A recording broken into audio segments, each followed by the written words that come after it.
This time on KEI Fabrication. So the ball joint went from being down here to up here. So there's the 1 3/16 inches of lowering capacity.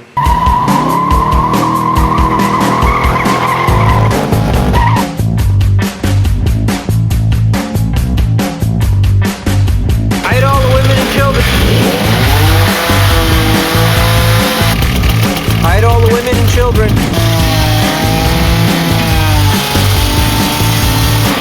Hide all the women and children. All the grinding's done. Time to clean the garage.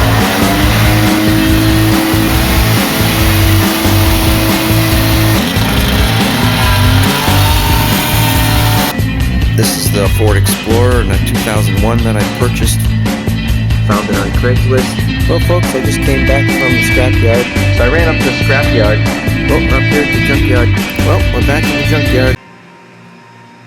Hey folks, I'm in the process of beginning to rebuild the front end and also lower the front end. I took some preliminary ride height and caster and camber readings, and I'm going to, the ball joint is typically installed under the control arm. I'm going to take it out of the lower control arm and move it above it. That will lower it, the thickness of the ball joint here plus the thickness of the control arm, and I'm going to add probably a 1/2 inch shim, so I'll be fabricating that. Step 2 in that lowering process is this ball joint from the factory is usually positioned under the control arm. I moved it above it so it reduces the amount of upper control arm angle and gets you a little bit less negative camber gain as the truck goes through its suspension cycle. So this kind of compensates for swapping the ball joint from under the lower ball joint from under the control arm to above it. And I have strut rod bushings. These are aftermarket strut rod bushings. They say they fit. I'll let you know how that goes. And I have new KYB adjustable front shocks as well. All new tie rod ends, idler arm, and pitnam arm. So the entire front suspension will get rebuilt. I'm going to start out with the lower control arm and work my way up. Alright folks, obviously step 1 to swap the lower ball joint is knock the spindle off and get everything off. So here's the old ball joint, the way it was installed from the factory. Now, the simple trick to lower the Mazda B series trucks is to take this ball joint and move it above the control arm, and what it does is it gives you the thickness of the ball joint plus the thickness of the control arm. And what many folks do, and what I'm going to do, is actually add a spacer, so we'll probably get another 1/2 inch of lowering, so a total of like 1 1/4 inches. And the thing you have to do to make that happen is, you can see that it has this little raised section on the lower control arm, and there's plenty of YouTube videos out there. That's actually how I knew about how to do this. Is you grind this off with a grinder, and you smooth it all so it sits nice and flat, and then the flat part of the new ball joint will sit properly on the lower control arm, and then you just put the bolts up through the bottom. One thing that will be required is when you add a spacer is you'll have to get longer bolts, which I'll get metric 10.8 bolts, and then I'll get all the strength back that the factory bolts had. I also believe if I make this out of a metal spacer and I like the ride height, I'll go in and I'll weld the spacer to the control arm just to put back some of that structural integrity that might be removed by knocking out this little raised section here. So just a simple cut-off wheel on a Harbor Freight grinder. That's all I'm going to do. I'm going to be careful that I only take off the material that I need and grind it all nice and smooth, so if I do put the spacer in and I do choose to weld it, I will have a nice clean surface to weld here. So here we go.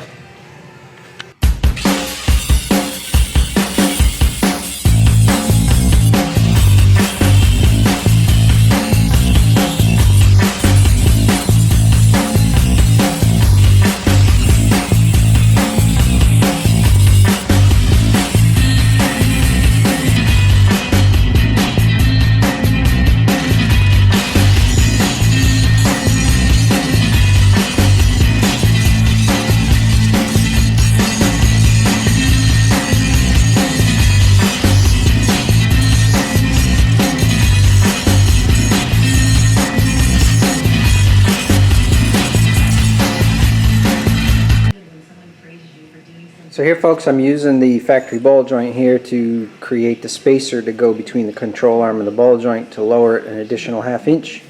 I'm using a little bit of CAD here, cardboard aided design. Transfer punch to transfer the holes from the ball joint to the cardboard, and then I traced around the profile, and I'll cut it out with scissors, and I can transfer that to steel, cut it out, and we can test it, see how it fits. Alright folks, so this is the 1/2 inch plate that I'm going to use for my pattern for my ball joint spacer. I've sprayed some bluing dye on here so when I scribe it out I got a nice crisp line to follow on the bandsaw. Right now I have a wide blade on the bandsaw, which is great for cutting straight cuts in material. If you want to do contours such as this, especially in thick material, you need to have a much thinner blade. So this blade is just about a 1/4 inch long. The teeth are very close together, and this will allow you to cut contours. So I'm going to go ahead and swap the blade out, and I'll be able to cut those contours without an issue.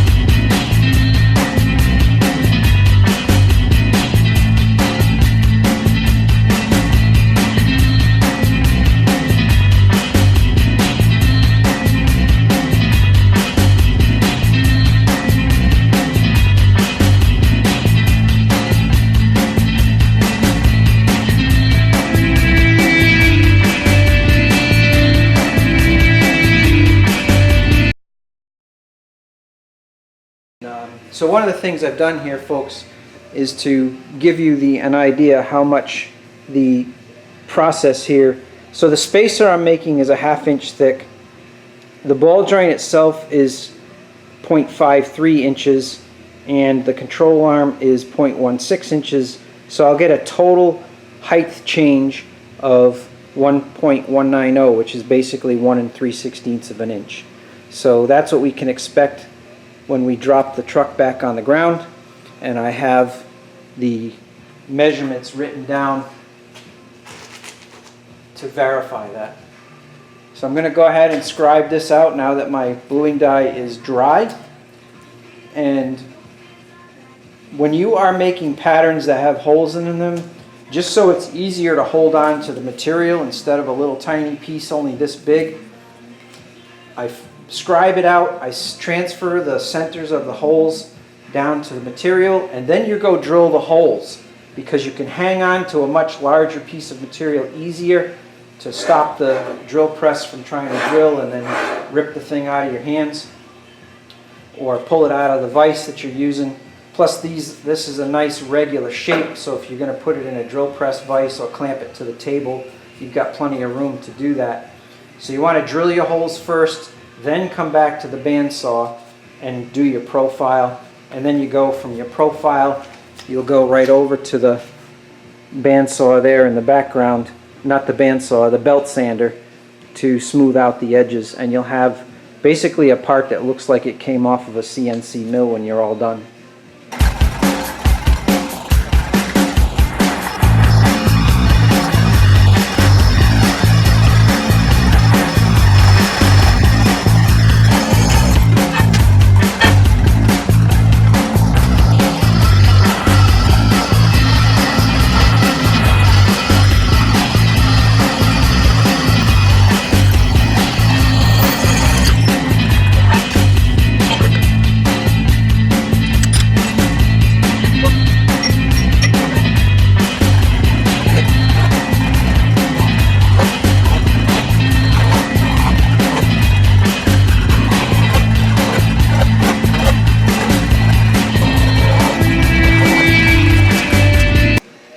Alright folks, I got all of my holes drilled, and I have the profiles all scribed out, nice crisp line to follow.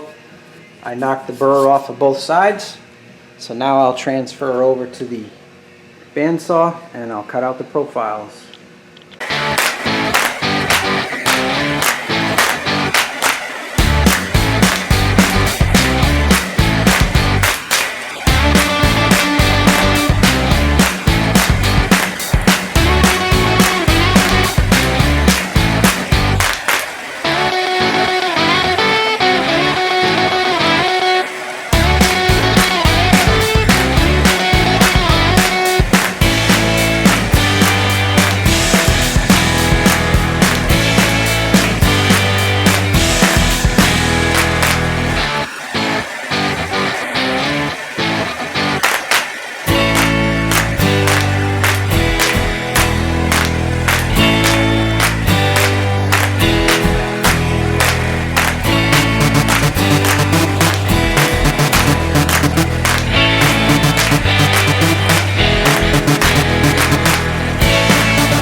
There you have it, folks. 1/2-inch plate. Bandsaw cuts as small radiuses as like a quarter or a nickel. So it's not CNC mill. It's not a CNC plasma cutter or laser.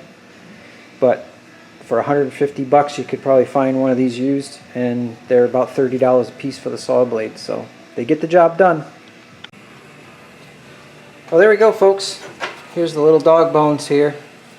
Put in position. This cutout here is to clear the shock mount in the back and also to reduce some weight. These probably weigh a good pound a piece, so a little additional unsprung weight. But if I'm going to make a modification of the control arm, I want to put some strength back in so I can weld all along here on both sides. I just have a bolt threaded in for now, one in each corner, just to show you how they work.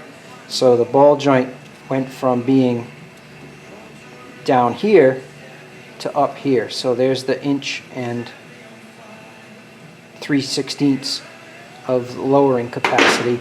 I fully believe that any integrity that we might have compromised by cutting that raised portion out, which was only basically a 3/16 thick hoop, is completely replaced by the additional strength here, and reduce the amount of flex that might happen as a result of the modification. So I've got to run to the hardware store and get some longer bolts, and I'll make sure I get the correct strength. And I believe the hardware store that I deal with has shouldered bolts, so I'll have a shouldered bolt up through the spacer and then threads into the ball joint itself. So I'm going to go do that. Good news is the spacer for the other side is already complete, and now we can move on to other suspension component.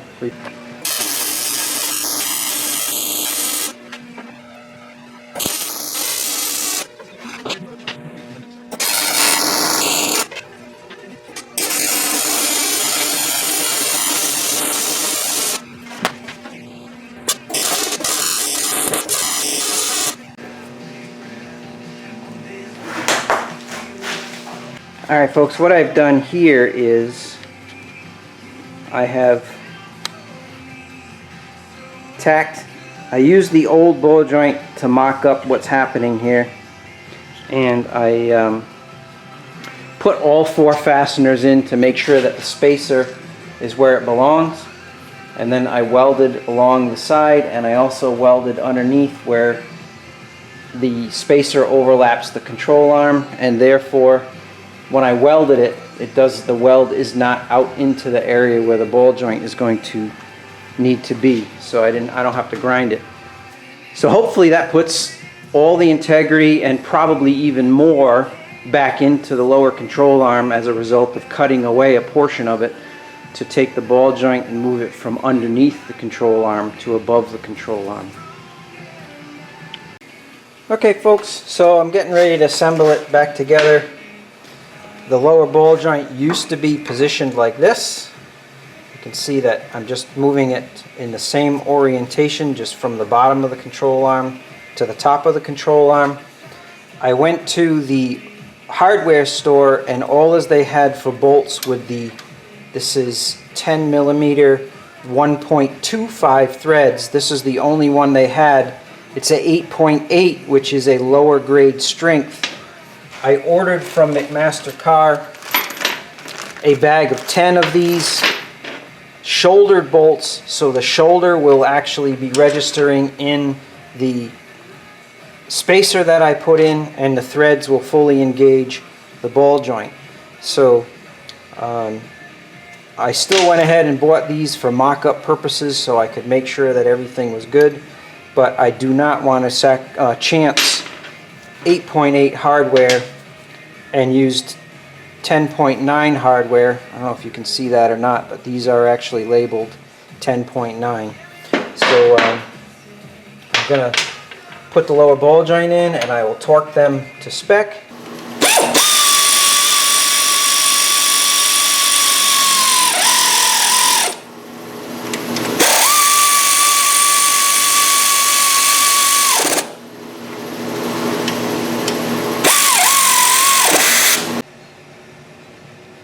Okay folks, so what I did was I just put the thing together temporarily because I was so curious as to how much the ride height dropped. It actually dropped a total of 1 inch. And the good news here is that I have it just snug with no shims in the upper control arm.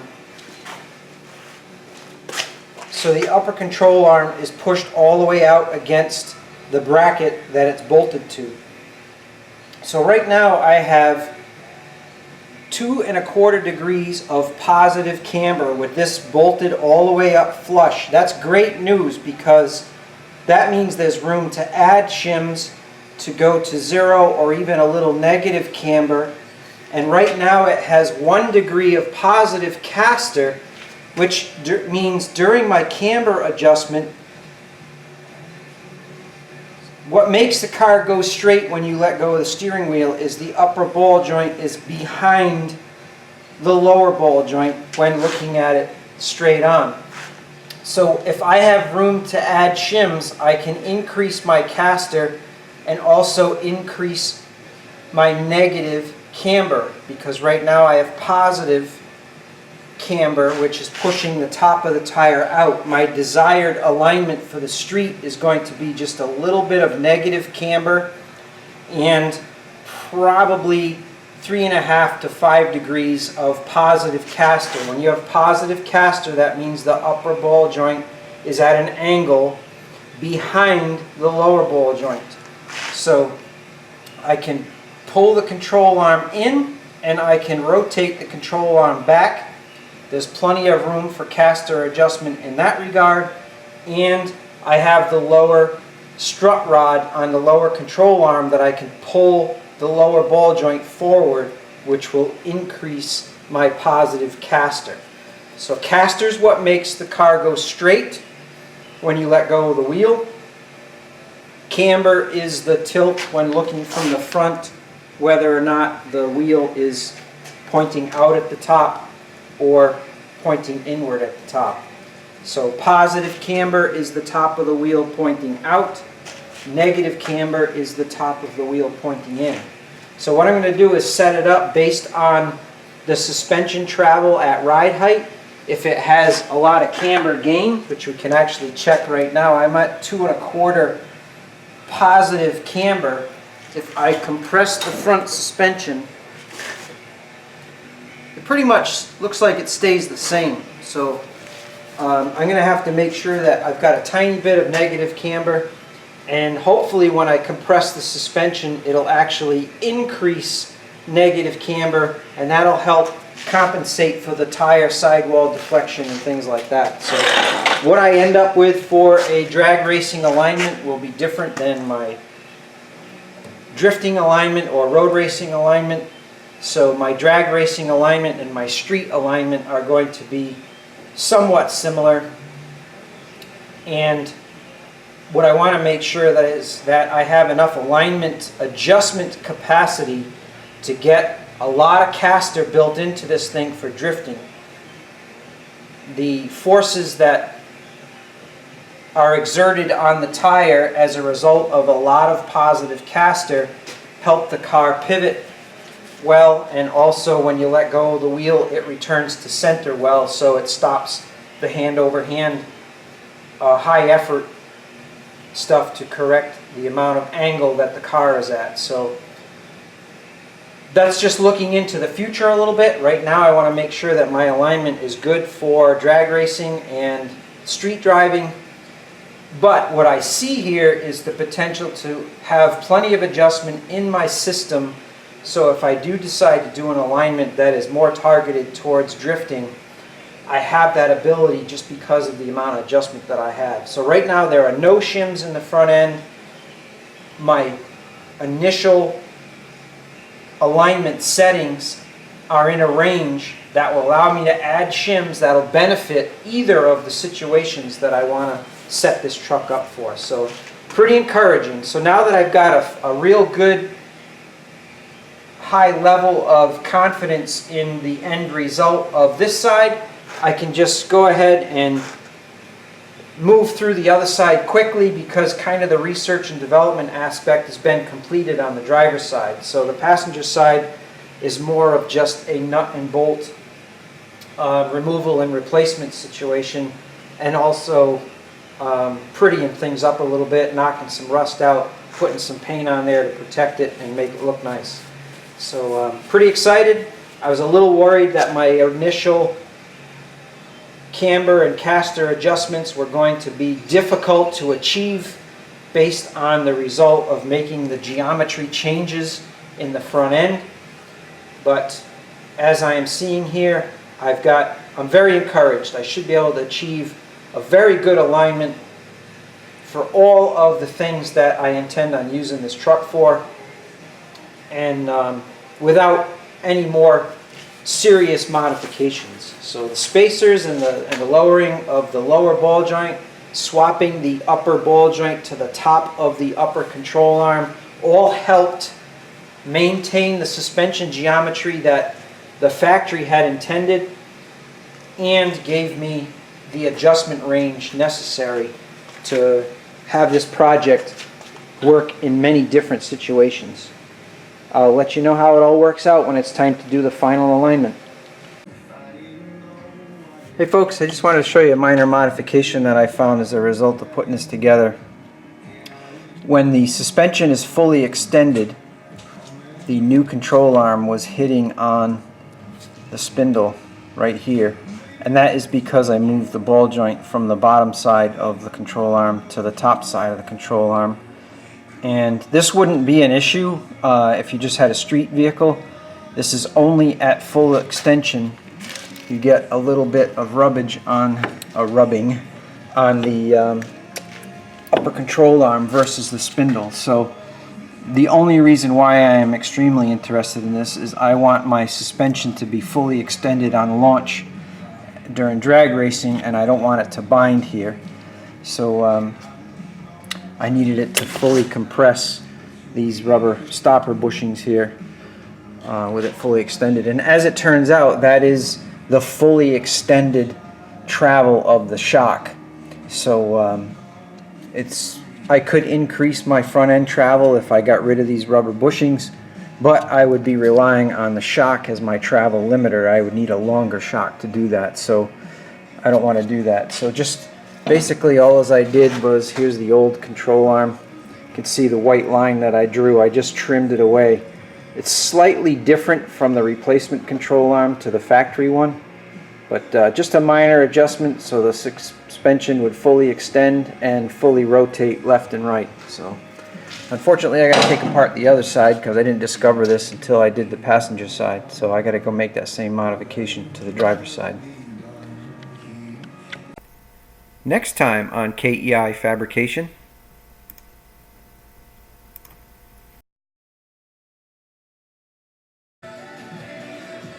Well folks, the alignment is done, the complete front end rebuild is done.